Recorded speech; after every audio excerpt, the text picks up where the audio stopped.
Munhu wamwari muse prophet. Makadi angu sei. Mushe ari sema runnings.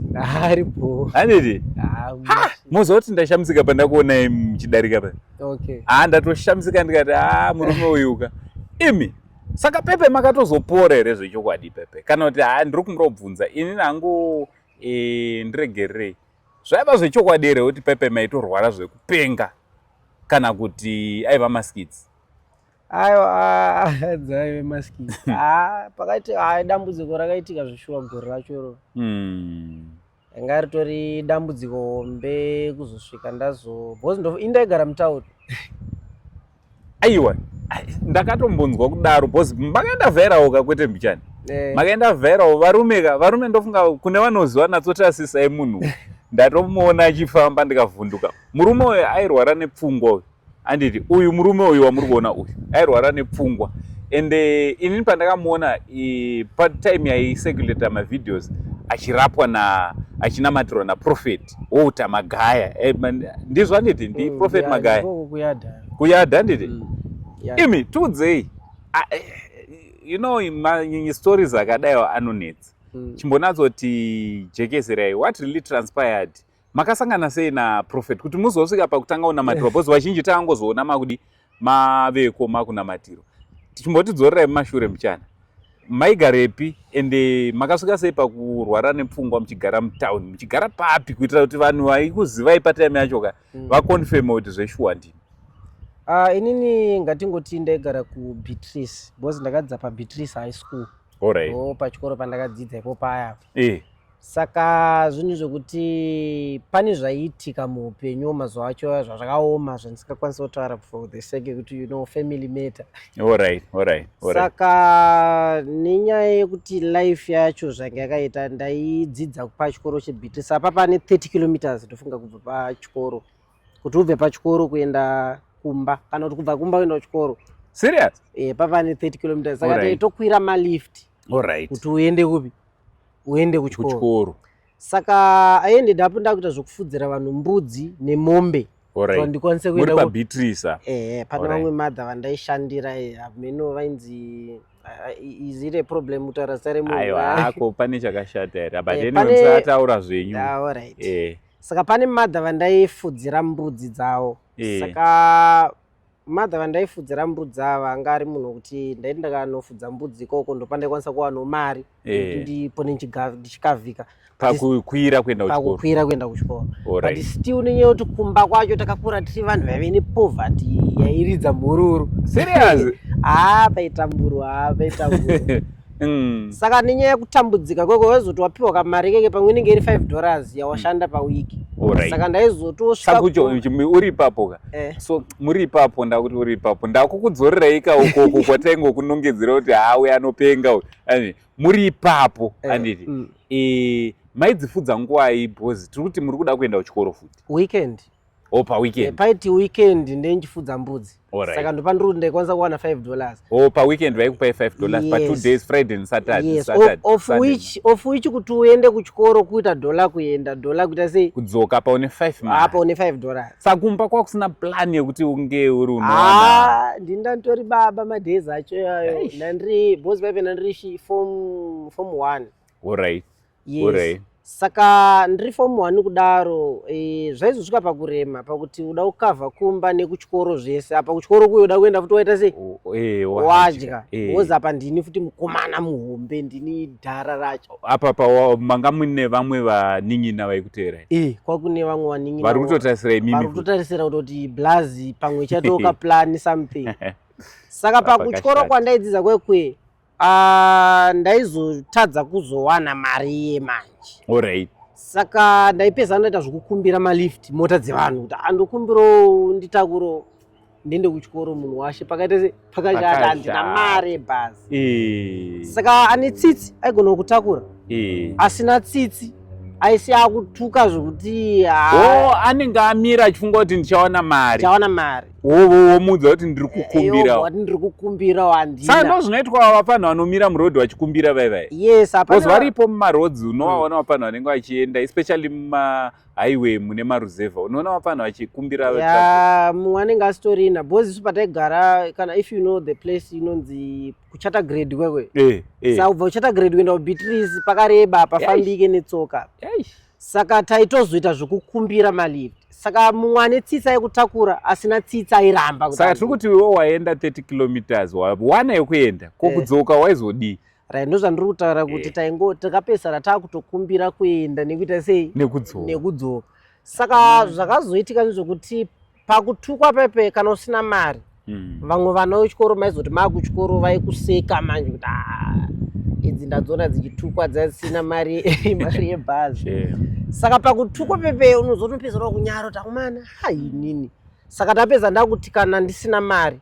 ndinosiya vamwe vana vese voenda ndozosara apa dziri kufamba ndezosara ndichikumbira ndiri hwani ukatukwa ndiri hwani hapana anenge aita achizviziva saka ndakazorora malife iyo ndofunga gore rakatokwana ndichihadhira nchidaro saka one day yes saka ndakazoti ndichibva kuchikoro manje ndiri kutobva kuchikoro paya ndasara ndiri hwani semazuva ese kasemukomana anokumbira malift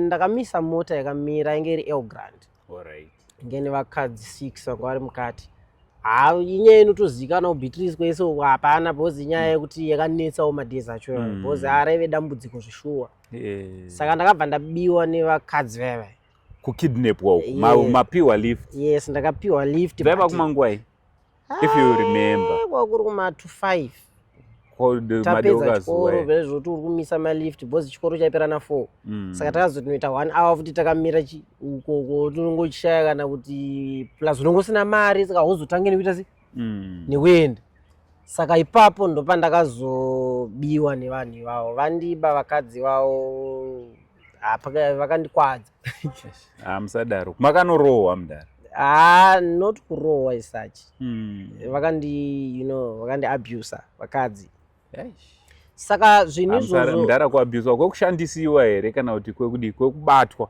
kubatwa already muri form 2 ndandiri form 2 ipapo saka mungatsanangurwa chii chakanoitika do you still remember kuti what really transpired makanosvitswa kupi ini zvandiro zvapandopedzera kuziva because ndakati ndatakurwa tichangoti bvei pachikoro takusvika panonzi paPlumstead takusvika paPlumstead pepa because tatakagara kuti 2 kumberi ini handiri pakati kune 1 kumashure kune 2 saka vava vari 6 saka anga ari kumashure ndayakada zvokundibata pahuro kundigreba nesiti kudai mukadzi aidriver anga ari mukadzi aidriver anga ari mukadzi and avaitaura nyaya yakunge pasina chiri kunetsa kuti tange zvese zviri right vandabayiwa drug apa pandakabayiwa patori nechimheno zvapangori so saka ndabayiwa ipapo ndakangonzwa miri wese uchioma uchikasara chishanda pandiri pfungwa nemaziso chete kureva kuti maitoona zvaiti simba bati chokuita hapasina kana rurimi rwasasasumuke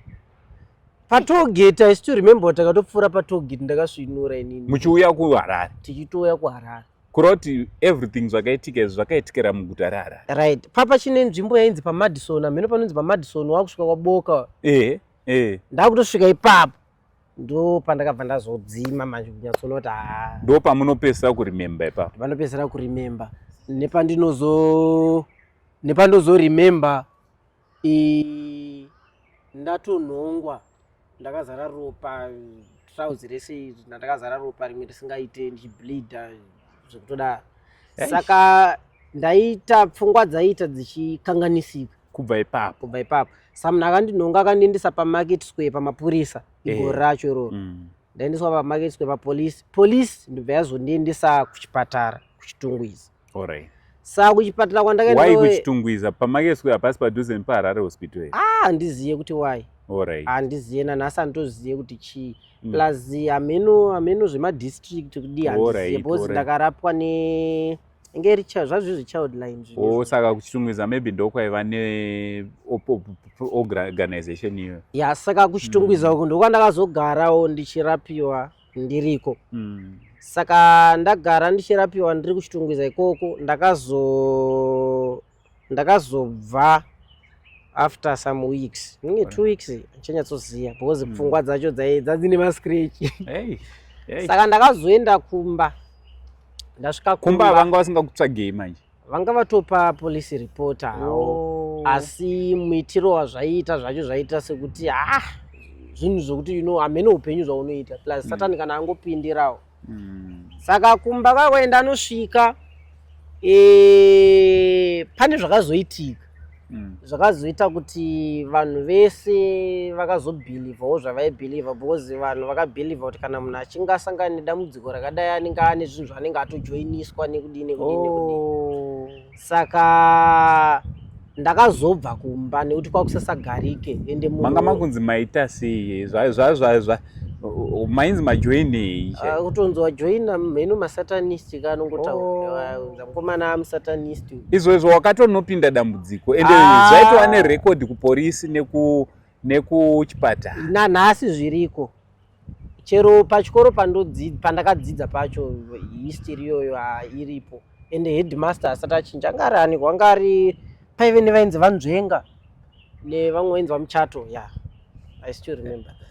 Imi muri kuti iwe wabva kunoabuswa uri mwana waipinda ma1 wakutonzi wajoiniswa hapa pakashata kuitsanangura nyaya iyoyo utonzi aiwa ende chinonyanyorwadzira nyaya yacho ndechekuti munhu wese wandaizama kana kufonera vanhu vatondibloka to the extent yekutoti vamwe vaitotaura kuti manje isu tambonzwa zvakadai takazorwarirwa nevana vedu isu tambonzwa izvi manje totofunga kuti ndiani.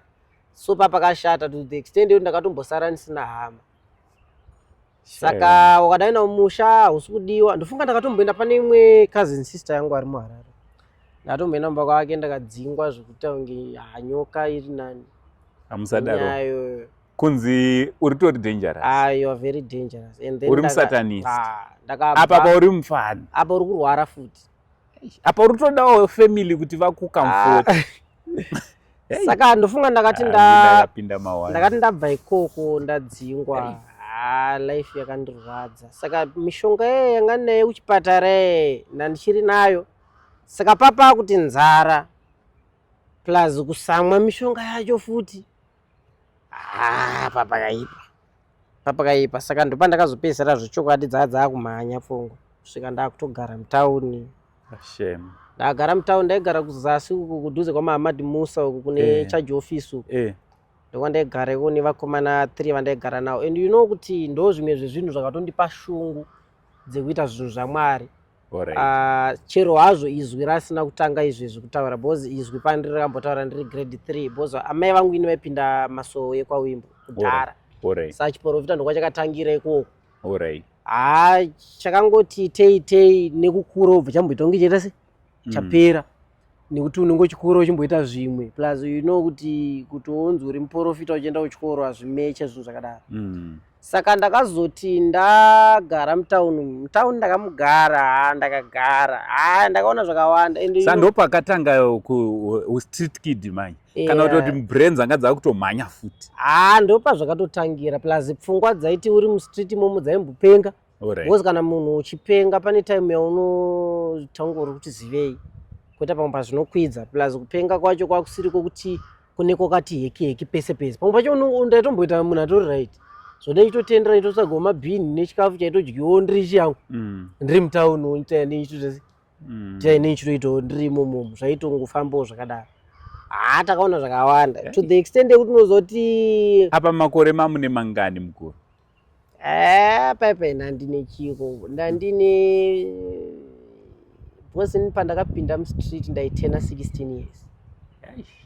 Kuroti zvakaitika mune 15 zveabuse yes. Saka nchitena 16 ndakazoti 17 ye akatonopera ndakupinda mu18 ena ndakutena 18 ndopa ndakazowanawo munhu akazondihelpa kundiburitsa mutauni but truly speaking chakatondipa mwoyo wekuda Mwari zvakanyanya isituation yakaitika mtown au makaitika zvakawanda nhunyepere that's when pana zvihombe zvinoitika kune vana vanogara mustreet makaoma muri remember kuti ini ndaimbotora vakomana vaiva ndichivabetsera kuvadzorera kudzimba dzavo. I think I was the first munhu akazviita izvozvo kutanga kutora not the first munhu pakuti first ayo kuvanhu vesocial media. Ndainotaura navo hapana kona yandandisingazivi. Munoitika zvakawanda mukati zvaitika zvimwe baba dombokudzai chaiwanzoitika imomo. Pane imwe nzvimbo andinomirwa nevanhu vachiforera mabasa kuti panongouya kana kuti mota mungojambira mupikapu muzoudzwa kana kunzi muri kunosakura ndekunaniko kana unodii ameno kuzasi kudhuze kuna 4th kwatainomira kuti titsvaga kuzasi koko kudecidwa na 4th kumutoko road taigona kumira tichingotsvaga tsvaga kuti odii uchingotsvagawo zvekuti saka pakutsvaga tsvaga pepe waigona kutotakurwa nemota ndopekuti waigona kutotakurwa nemota kana kutoendwa newe. I still remember musi takambodzikisirwa watodarika amuona uri muna inonzi Mutoko Road. Wotifambe unosvika kwaimbwa netollgate kakumberi. Wotena wobata road inoenda kuShamva. Wototi fambe uri muroad yeShamva yacho takambotakurwa nemumwe akatoenda nesu banosvika nesu ikoko banotisiya. Musadaro. Atisiya ndobva tarohwa futi ikoko. Dzokerai pamapa. Muri vangani? 3-4 bozi ndandine wapfana 3 vandaigara. Sa makatoenda makadaro. Takaenda takadaro. Rohwa zvekuti heki. Takabhurwa. Ndobva tadzoka kubva kuya. Tadzobva ikoko kwaChakondo. Ndo kunonzi hanzi kwachimirai mani kune hanzi pane unototena unosiya road yeMutoko Road ichienda wotena uchangotena ndofunga unofamba pamwe 2 kilometers. Alright. Auswa Chabwino, Cedric Chabwino mberiwo. Meno kumberi. Saka takadzoka kubva ikone tsoka. Takauya pa mune nzara zvinhu zvacho zvakaoma musvika matanga futi kugara yenyu pai mu street. One day ndifunga pane party inonyanya ndirwadza. Pane one wedu pa U4 akati nzvenga ndobva abuda ndobva mheno chidhiri changa anyeperwa bva abuda bva aenda. Aenda munhu akamutakura ainzi anoita zvekuma-mine kudii. Munhu akamutakura akanomushandisa. Kushandisa ndotaura kunomita munhukadzi. Musadaro mudaro. Ndobva amudzosa. Sodomize. Yes, amudzosa mukomana akadzoka achirwara ende anenge akangorarama takararama naye ndofunga 3 days. After abva ikoko. Ndobva afa tinaye. Apa taitofuga magumbezi tese. Ndobva I still remember kuti chigumbezi yataifuga makaona zvombe mudaro. Chigumbezi yataifuga yeye takatofuga naye akafodaro. Musiri kuziva kuti mukomana achacha. Ndokuzogaya kuti amana kwakusenono munhu akafa toita sei manje apa nemapurisa tinopinzwa busy panapa mune muri magunduru motongotakura chigumbezi chenjeche motongochinja maakugara futi samakamusiya mukatora igumbezi. Hapana zvaungaite. Hapana wotongoona ndiri kurwadziwa but chekutoita hapana. Wototanga utonogara kurimwe bhesi mozodzoka matoona kuti anenge azotakurwa here mheno kutaonikawo plus mheno zvaitoitikawo zvinguva yacho dzombopenga futi wotoshaya kuziva kuti baba chii chakaitika. Zvakadaro matambudziko atasangana akawanda to the extent yekuti kuti ndine nguva yandomboona Japreza. Alright. Achibuda nechimwe chirongwa chake anzi Ngirozi yenzira. Paanobudisa chirongwa ichocho kazhinji kacho ndinozongoona misodzi yakutobuda because ndinorwadziwa kuti dai pamwe takasanganawo naye nguva iyoyo because munhu weye ndakaona sekuti ane mwoyo wakanaka ende Mwari ndamuitire zvakanaka. Ndinga nditori neblessing yandakatogadzira inini handizoti achanomupa ndiani. Plus kukuwana kwacho kuzoti tinomuona but mandiri ndine a gift yandinayo nezvaanoita nekuti because kashoma kuwana munhu ane mari ane mwoyo wakadaro. Inini pandiri ndaibelieve kuti vanhu ane mari vese vane utsinye ndozvandaibelieve. Nezvamakaona muri? Nekuda kwezvandakaona because handina munhu ane mari akambondiitira tsitsi panga ndiri mustreet. Vaida kutotiuraya vazhinji vandaisangana navo. Musi takamboenda kuBorodeo tafurirana kuti handi tinotsvaga basa mana tingowana something chokuti tiite takakiya because ipapo pfungwa yataive nayo taida kuti takawana zvimari. Because taiti takanoita mari icho pangu togona kuwana $5 pamunhu. Saka 3-4 yaigona kuita $20. kataona $20 amana toita sei. Mumwe wangu akati bati takanohodha mbanje dzinoita sei dzinotengwa. Upenyu uri kurema. Matogaya ipapo kutoti tohodha mbanje. Pataenda kune munhu wayo tasvika kwekwe. Pamba pacho nchiri kutopaziyana nhasi ipapo kuBorodeo. Ausadaro. Takasvika takapinda pamba pepe takati tiri kutsvaga uchi basa ndvatoti mira apa gedhi racho raivhurwa nemagetsi padheni papo. Ndobva aenda munhu weye. Saka ameno sevanhu vanga vari mustriti mozati kamusikanzwa kane karipo. Ndakabva ndateera kwekuida kunzwa kuti ari kumboti chii. Atabvira takamira titi basa obva agara kuseriko.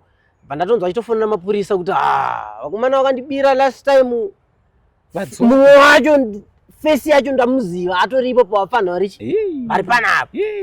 Saka ndakuti ndivavharire gate so mosvika mombovaongorora vana ava kuti ndine chivanga chiri mugumbo chiri apa. Ndichijamba juro racho ratoni reza waya. Amsadaro. Makanodza wakomana kuti wakomana. Ndakadzokera mhanyo tamana kwashata. Saka munhu vamwe vangu kabuda ini ndakatadza manje ndakajamba ndibva nohakwa.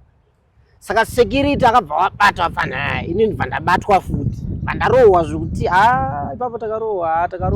Tapedza kurohwa moto paziva pamakazviya pamba ipapo kuti apa ndapedza kurohwa. Ndobva tanzi kuba kwakashata rovai pasi. Patamhanyiswa pa usugona kufamba apo wakuvara reza waya mheno zvanyangondiitawo. Tatiza pepe tatozodzokera kutauni kwedu kwekwe. Ende ndakakuudza kuti murume ndakadzokera tichifamba ndichibleeda ndaiti nzara kubleeda tsvina pamunhu wake. Akombo yacho iyeyo. Apa tichidzokera futi kupi? Kudzokera futi kubhesi kwedu kwataigara mutauni. Isu tairama nemabhini baba. Chikafu chekunhonga ndo chataitorarama nacho. Ndakasvika patime yekuti munhu ndaimuona iri mhuka. Vanhu vanogara kumba kungoona munhu anogara munhu anogara kumba ndaiona ari animal yakatosiyana nini. Noti nekuti ndakavenga vanhu but zvakazobvira pakuona kuti ende vanhu havana tsitsi baba. Vanhu ava. Ende vanhu vanoda Jesu zveshuwa. Ende nini ndinotori neshungu yekuparidzira vanhu Jesu because vafanira kuti zvadaro ndadzokera mutauni memwe. Problem yakamboitika yakanga yakundiaffecta because ndaita time yekuti kana kuti uite weight ndaitadza kuita weight. Saka pakutadza kuita weight pepa situation was very bad. Ndipo pandakazonhongwa naProphet Magaya. Alright. Pandakazonhongwa naProphet. Alright.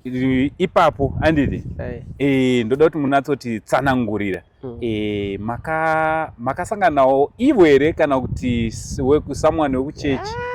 Inini papa ndikunyeperei. Chokwadi chandingataura inini pfungwa dzaivhiringika. Zvekuti ndinorangarira ndiri pamberi pevanhu usingatozonda uyasi kuchechi. Ndakazara tsvina ndiri mumasaga. Ndakazongona ndiri pamberi pevanhu. Ndo pane mavidhio anoti-circulate paakatanga kuseka. Yes, kana maiona Yadha TV mazuva mukutanga. Yadha takambonamatira pairika. Papakaipa saka zvakadaro ndakazobatsirwa bhozi pachechi pepe. Murume anonzi Magaya wayo zvake takutaura nyaya yemunhu ane rudo. Munhu ane rudo. Serious? Tautaura zverudo andi. Because ndiri kutaura zvekuti ndakati ndanhongwa ndakabva ndatotanga kutogara pachechi popaya. Alright. Pachechi here kana kuti ndakatanga ngara pachechi. Alright. Ndakatozonge ndakugara kumba kwa bosi pachechi ndaigarira pachechi ngeri nyaya yekuti padhuze neholy ground. Unopota uchipinda muholy ground plus pama issues ari spiritual ese aingoitikira papi pachechi plus ivo vacho vaibatikira anytime pachechi. Saka chinhu chekutanga ndichisvika chandoda kutenda Mwari pakudya. Kudya ndakadya. Makatanga smartphone nice food. Chikafu taidya chakanaka zvekuti ini ndasinombobvira ndakambochiwana chero kuna chero hama dzangu. Ini nditori nedzimwe hama dzitoriwo netumari. But hakuna munhu akambondipa chikafu. Ndodyawo chikafu chiri decent. Because ndaitodya chikafu chinotodhura. zvichitangira kwaProfeti Magayi. Kuhoteo kwawo kwekwe ndaitokumba bhozi chikafu chandaichikakumba chachakangofana nechekuhoteo but ndaitogona kuti vakauya ndotovakumbira Prophet ndikumbira dongoenda kuhoteo ndikuona nokukwira mabhazi vachienda kuhoteo bhozi kuhoteo kwaProfeti kwaendwa nemabhazi kamazuva acho ndisingazive mazuva ano. Ndotokwirawo ndotoenda ndonodya ende kudya vacho vari ikoko mheno kuti vaisevha kusvikira iwo wanzwa kuti zvaita sei zvaita vaisevha serious ende character yekustreet yange yakandiaffecta to the extent yekuti ndaigona kutoti ndaguta chikafu pane imwe nguva yataitobatwa watoenda futi kumabhini kumbonosecha kuti zvakadi bhozi bhini rekuhoteo rine rakarongeka. Yes, zvaimboitika. The life was so painful. Asi pandakanhongwa nemukuru wewe mari akaruza pandiri ndakamboicalculate yakawanda. Serious? Achizama kubatsira. Kuita pamumboti kupenga kwegona kungobata. Kwakabata wotonzika kuti mukomana wati mheno kwaatove kuchitungwiza uko.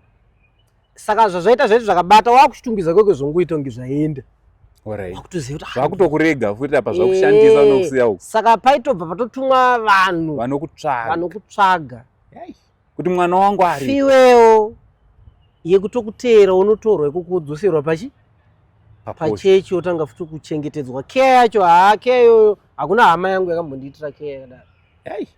Samakaita nguva yakareba sei muri pachechi makazoenda mataura nyaya yekuti makambozonogara kumba kwavo makatogara naProfeti?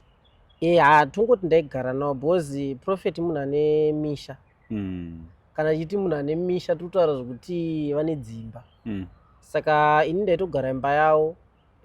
Inini imba ndakapedza ndakushandisa especially panga ndakuzama kuti ndimbodhipenda ndega iri imba yaProfet. Ndivunga ndaishandisa tongoti 7 rooms muri mega ndiri 1 ende ine property futi yaProfet. Bhozi inini kuti ndinzi ndaita foni ndiProfet foni chaiyo foni yekuti hello bhozi ndakatotanga toto foni laptop bhedha wardrobe masofa wifi muri mumaoko aProfet. Ndiri mumaoko aProfet kutangawo kudrive makakuratidzai love gawe ayo handina pari zvino ndofunga kuti nditi ndo zvimwe zvinotitadzisa kuti tidzokere padhuze nawo. Alright. Because ndidzokere makazobva sei uyetende ipapo what happened makazobva sei padhuze nawo mataura mega mukati ndo zvinotitadza kuti tidzokere padhuze what happened? Mataura andingaita ndekuti inini ndofunga inini ndiri muprofita. Ine ndiri muprofita mukuru kwete mudiki. Saka ndiri muprofita kudaro chaitika ndechekuti ndakasvika time yekuti ndainzwoma ndiri kuti ndiri kuda kuparidza. Isiri impartation yanga yabva kuna Prophet pakuti manga muri inini ipapo handingarambe kuti impartation yawo. Because kana munhu uchichengetwa nemubereki anoona nezvemweya okubvisa kupenga akubvisa kupenga okubatsira to the extent kuti inini pandakaenda kwaProfeti Magayi kuverenga ndaisagona. Hapana chandaigona but kwaMagayi ndakabva ndane license driver class 2 yangu. Makatozwa naProfeti? Ndiripo ende if I tell you kuti madezi ndichangosvika musikanzwa mweya chataita nditika dai Prophet vaiva siri munhu waMwari dai kana nanhasi wasingadi kana kundoona. Because singanzwi pachechi meka kupenga kaikaika street zvimwe zvacho izvezvi ndopanda kuzoona kuti akumana bebe vakaipa because waigona kungobaka namota kana kombe yechechi utomborwa pasina yozodzoka nayo kana waneta. Musadaro unyatsoona kuti kudhiraivha ugoni but waitorwa pasi nemota iyoyo pamwe pacho itonzi yaita problem nayo ikoko mota dzevanhu pachechi apa uchiita kunetsa cheche. But Prophet vachingokuvhumba mira zvacho dzavakaita type love yo I don't want to lie anotyisa murume. Alright, saka ndudze izvezvi muri kuita sei pandasangana nemapa mati muri kumhanya kunoshumira muri kuita sei ozvinezvi? Izvezvi ndiri munhu atori nechechi yaanoita yangu. Yamuri tori mimi ndimi motori leader. Zvekutodaro because makatoenda kuGwanda nditori muprofita nembiri kwete diki ndotorecognizwa semuprofita mukuru wekumugwanda. Yes because Matebeleland. Yes because pandakazobva pana Prophet izwi rakadzoka futi rakatanga kundishandisa to the extent yekuti chiprofita chacho inini wacho nditori munhu wekuti sometimes madhezi ekutanga ndendakaprofita munhu ndaitoshamisika kuti ndini ndiri kuprofita zvakadaro maitovhunduka because simba racho rakawandisa because ndofunga kugwanda pandakaendako ndichinosvika ndakatomborapawo munhu anopenga sezvandaita hamusadaro atoriko kutoti even choriva akutonzoi mimi muri majournalist munoenda munomuona ariko kumagwew kune mumwe futi ari kunonzi kumakadho kuita mumwe futi ari kuesgodini vaipenga ndakavabatsira ini munhu achitoherereka kunzi anopenga asi izvo zvavapenge atori nemota yake atori nemhuri yake atoita life yake hamusadaro sa kuroti pamakanamatirwa chekupenga chikabuda makaimpatiwa nesimba rekunamatira kutotanga vanorwara nemutyeni ndisingazozivi Alright. kuti chinotonzi chekutotanga chinonzi impartation chacho chimbori chii asi kana muchireva kuti impartation kuti ndakapiwa simba nemunhu waMwari yes ndogona kuzvigamuchira Alright. yes ndogona kuzvigamuchira because inini everything chakaitika kwandiri it's because of murume aiwa saka blessing yandinayo kuna Prophet ndine zvandanchitarisira because inini pane shungu dzangu handizi because Prophet vaya vakaitira vanhu vakawanda zvinhu kwete inini chete Alright. nini ndakaona vanhu vakawanda ndikunyeperei patime yamaiva nawo samaiva mumaoko avo kwenguva yakareba sei kubva pamakatoa ndakadhonza zvimakore zvakati kuti serious sa munotozwa Prophet zvekudaro ende imi muritori mwana waProphet uta magaya nditori mwana kwete zvembichana kwete zvekuparodhi aiwa kwete zvokuti ndiri kungotaura nyaya yekuti ndiri kupenga panapa plus inini chimwe chinhu handisi kutaura ndine intention imwe yekuti pane chandiri kuda kuti ndiri kutaura chokwadi sezvachiri zvokuti kana Mwari ari kuzvinzwa. Alright. Ozvezvi muno muHarare muri kuti manga muchimanya kupi kwamuri kuda unoshumira? Apa zvakaitika ndezvokuti pane nzvimbo yandakapiwa ground. Alright. Saka nzvimbo yandakapiwa ground inzvimbo ichiri nyowani. Alright. Saka because ndiri kurelocate kuti ndibve kumaNdebele uko. Because ndakazvipa time. Makatangira makadecide kutangira kugwanda muchidzoka kuno. Yes, because ndakazvipa time yekumboenda paplaying ground. Also nekunzwa kuti Mwari vari kundisha because zvakaitika pandiri zvakawandisa zvinondirati ende zvaitaura ukuru hwaMwari. To the extent yekuti pandiri kutaura ndiri muprofita handisi kutaura zvondiri kufungira ndiri muprofita. Aiwa ndiri muprofita chaiye. Alright, kana muri muprofita ndainyanyozwa pamairwara paipai ndosanda kumisai because ndaona kuti fesi ndoiziya matichinje zvenyu but munhu anongozozikanwa vanhu ndofunga vari kutokuremember malooks achinja paipai ndandika munhu kavangotariraro but izvi zvandakura namba dzenyu dzoti chii kune vanogona kuti Prophet ava toda kuti vambotibatsira plus munobhadharisa mari? Handibhadharisi. Hamsadaro? Handibhadharisi. Zvototi makatarisa kungoti handiziva hangu kuti iwe ipi yandaizoshandisa kuti muone mavideos angu. Mune mamwe mavideos aminawo? Ya, mavideos ndinawo. Saka mukwanisa kuzosharewo neni? Ndichatokumbirawo ndozosharewo nehama dzimboonawo. Because muchibatsira vanhu. To the extent yekutoti ende chimwe chinhu chandanichiita pesa. Because ndaifanira kunge dai kuri kuti dai ndandisina moyo unoda Mwari dai pari zvino pamwe nditori nemota kana tukorufu chaidzo because vanhu vanouya kuchechi vanoungana vandounganidza inini they are more than 300 to 400 every service angatingoti 400 asi pa 400 vanoungana pane pekuti unogona kupiwa mari nevanhu ini pandakambounganidza vanhu vakawanda they were like 1200 pandakambounganidza vakawanda but izvezvi nenyaya yekuti unenge wakuzama kuti uite seo group so yes saka izvo so pandiri apa kwandiri kutanga kwandiri kutanga muchaonerera. Alright, saka vanokubatirai sei vape phone number also musati mati pedu phone number Prophet handiti pari zvino ukama hwenyu hwakamira sei nababa wenyu Prophet Utamagai?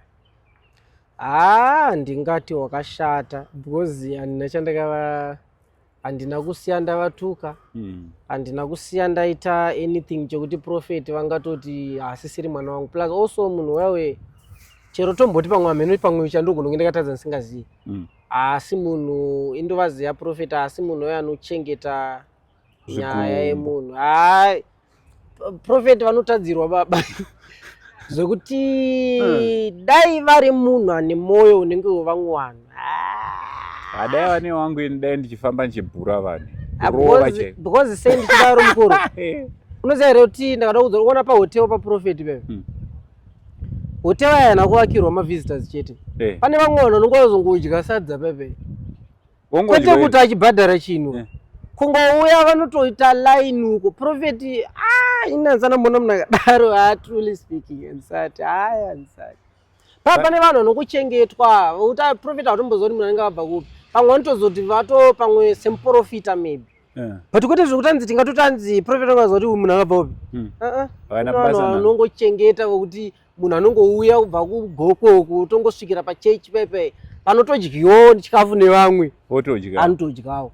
Ende prophet vakakuona vane basa rokuti tomboti vanongononge vane kana kuti because ni madays andakasvika inini madays acho paitwa chiko paipa pane yadha construction nechiko chimwe futi hazva zvakawanda, vamwe vachina kumamaini vanototora imomo uchitoendeswa kukonza usina kana chikoro chacho futi unotanga uchipushawo mabhara ekupedzera utoona munhu akutovaka. Kune vanhu vakawanda vanotovaka pepe asi kutoti akavaka nokuti akadzidza akatodzidziswa naprofet. Aiwa veve vane rudo veve. Alright, tozodzoka nepatu ndakumisa nguva yakareba. Phone number dzenyu kune vanhu vangada ndichida kukumbira kutaura something before musati maenda. Ndine vanhu vandakachengetera mablessings awo. Vamoda kublessa nesomething. Ndoblessa nesomething. Alright, ndeanani vanhu? But handizoti zvinosvika sei manje. Musadaro. Plus dai vatambirawo chipo changu because please and even chero kune munhu achaona mashoko angu you never know hauzoziye. Asi shungu dzangu one haisi gift hombe, it's a very small gift but I wish kuti ndipewo plus chimwe chinhu haungataureka on public zvoda kuwapa asi zvinhu zvihombe but ndiri kuzvipa nemoyo because handisi munhu ane mari saka ndiri kuita zvandinokwanisa in order to say thank you. Alright, ndiani wamuruda saka one wokutanga Prophet Magaya ndichavatendawo nepandokwanisa uko ndakazofa ndisina kuvatenda neMwari ivo vakambondiitira zvinhu zvakanaka kana kuti ivo vakafa ndisina kuita sei kuvatenda saka ndichangotendawo nezvishoma zvandokwanisa. Alright. And then ndoenda pana Japreza. Alright. Japreza moyo waanoratidza mune vanhu munhu wewe Mwari amuitire zvakanaka. Nezvaanomboita kashoma kuti vanhu vane level iyoyi vaite zvaanoita. Vazhinji vatoziva isu havataurike nawo havaonekwe ende vane utsinye chaiwo wakatoita sei ndine vamwe vanhu vasingada hanguta vane mazita but ndakamboona utsinye hwavo vanhu ivavo. And then ndine gift yake Japreza. Then ndabva ipapo munyika muno muZimbabwe like I said kuti ini ndaibhelieve kuti vanhu vane mari havana tsitsi nechi nevanhu. Muno muZimbabwe tine munhu anonzi Sewicknell. Alright. Sewicknell handisandambovaona. Alright. Handisandambovaona zvondinganyepe munhu ndakatomboona ndifegi mumuziya uya. Muningi wacho handatombomuona we. Atombosangana naye munhu ari boy. Kuembassy imwe yaitorawo visa ndichitora we. Fegi munhu ari boy ndakambosangana naye. Ndakatotorwa mapictures naye ndakatomhoresa munhu ari right zvokuti. Sa mune chipo chawo futi. Ndati mune chipo cha safe futi. Munhu wewe kwaifanonyorwawo bhaibheri rake iye. Alright, nezvaaita.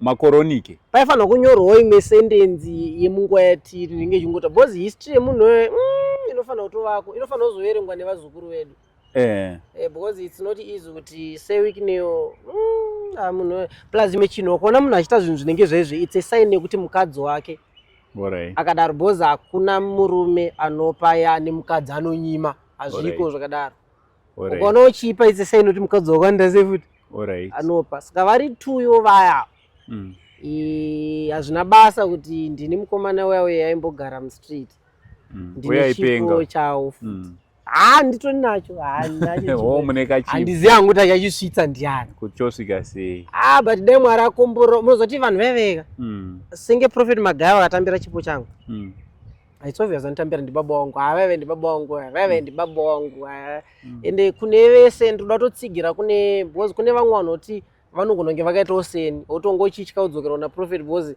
uri kutaisa zvavakakuitira makurira zvakaita kuti ndiende kunotenda ndiende ndisina chekunovapa yes zvinhu zvinodaro saka ndine gift yawo sewikneyo ndine gift yaProphet Magai ndine gift yaJah Praiser and ndoziva kuti shoko rinongozosvika pamedia apa but ndafara chose phone number dzenyu pamwe mongonotopinzirwa ko chinzi uya nayo alright number dzandinoshandisa inini i0779 ndodzeprayer line here ndedzangu inini ko inini ndasiyana kanevaive kuti number dzaizodairwa ne1 plus ndibhadharisi alright ndibhadharisi 0779 711 025 alright Prophet ana indonzi Prophet TB Mpamba but randakatumidzwa nemweya kudhara ndichiri mwana mudiki rari kuti Soja Mero because chipo chakatangira kumasoro alright asi